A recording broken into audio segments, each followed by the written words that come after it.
We already filed our application in November with the Interpol Secretariat for a red notice against Mr. Ko. And we are awaiting Interpol's evaluation. Once issued, the red notice would enable any member country to detain and return him through extradition or deportation. Both governments, the Czech government and the Philippine government, have also agreed to begin formal negotiations on a mutual legal assistance treaty, an extradition treaty, and a transfer of sentenced persons agreement. The Czech Republic has reaffirmed its commitment to the United Nations Convention Against Corruption, as has the Philippines. We respect the sovereignty of other nations and their legal processes. Why can't we confirm where exactly in the Schengen area is Zaldico?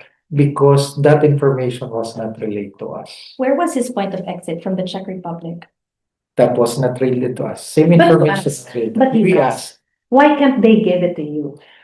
They're citing Schengen rules and data privacy provisions. Which states that I cannot repeat that to you. But what they cited during in our conversation is they were pointing to a possible police cooperation agreement, which we don't have, which is currently ongoing negotiations between the Philippine government and the Czech Republic. And then how long will it take for us to be able to get this cooperation agreement completed and be able to get Zaldico through that agreement? How long will it take? Kaya nga, yung timeline na yan, di ba, unpredictable. But we will do our best in pursuing that, no? Upon advice natin in coordination with the DFA and the Office of the President.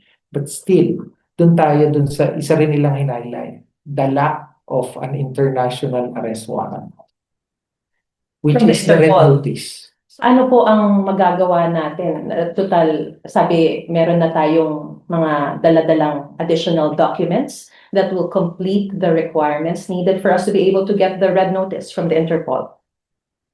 We have already said it to the Secretariat, France, Leon France, and we expect with that those amount voluminous talaga ng document which they need, we expect na they can eventually grant us. So, pag-assume po ni Yusef Prestosa at nag-review ng mga hindi nagalaw. And priority itong red notice na hindi pa bumabalik.